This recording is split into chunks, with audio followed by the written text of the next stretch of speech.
much. Elizabeth, could you please come up and join us? And please welcome our wonderful Elizabeth.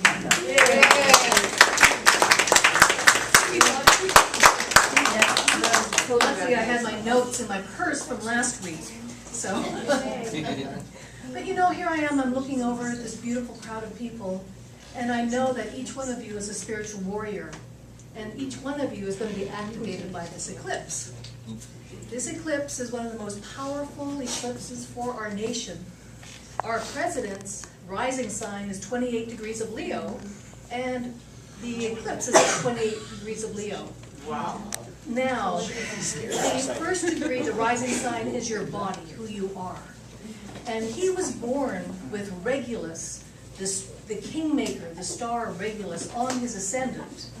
So that's why I predicted that he would be the winner of the election. Now, it's also the kingmaker and the kingbreaker. And with this eclipse, he will be broken. Because to stay the king, you have to stay in integrity, which he has not. But with this comes the possibility of our nation going into quite a intense time.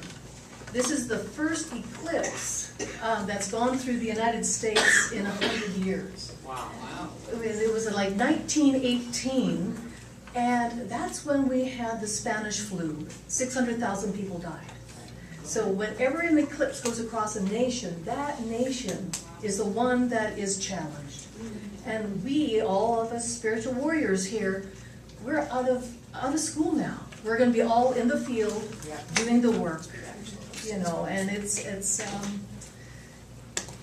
going to be an intense time, and the community is really needed. Okay. Thank you. Thank you so much. Thank you. You got a question? Can you just explain Say some more, say some more. something of Leo, that they're both the same? What does that mean? Oh, the 28 degree of Leo? Yeah. That is the degree of the star Regulus, which is the kingmaker. And when anybody has that in their chart, they have the potential of being successful, because astrology is windows of opportunity that open and close. And so for Trump, you know, he had the kingmaker, Margaret Thatcher had her moon on Regulus, you know, so a daughter of a tailor or whatever it was could rise to rule a nation, you know, so that's one of the most powerful degrees in the zodiac because of that fixed star. And now it's at 1 degree of Virgo. The star has moved into Virgo, which means the power has gone from the male aspect into the female. But we're, you know, so this is a whole new shifting also. And you know, when you get down to it, eclipses are a miracle. Yes, they are. Because like there is 50 moons can fit into an Earth, and 1.3 million Earths can fit into our sun. Now to think that this itty bitty moon can blot out the sun, you know, it's only because of our perspective and where we are. And the moon is what?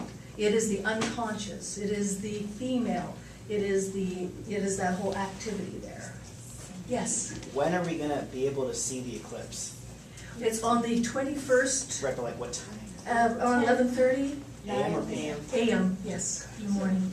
So is it, I heard that like 14 days before and 14 days after, that the energy will be, It's a year. it's a whole year. It's a whole year after the eclipse. Okay. And they're around 3 months before. Like what we're going through now and all the turmoil is just the, you know, the coming up to that point. Okay. And, you know, the sun itself is the circle of life. And then in astrology, it has a little dot in the center, and that is the fertility of possibility.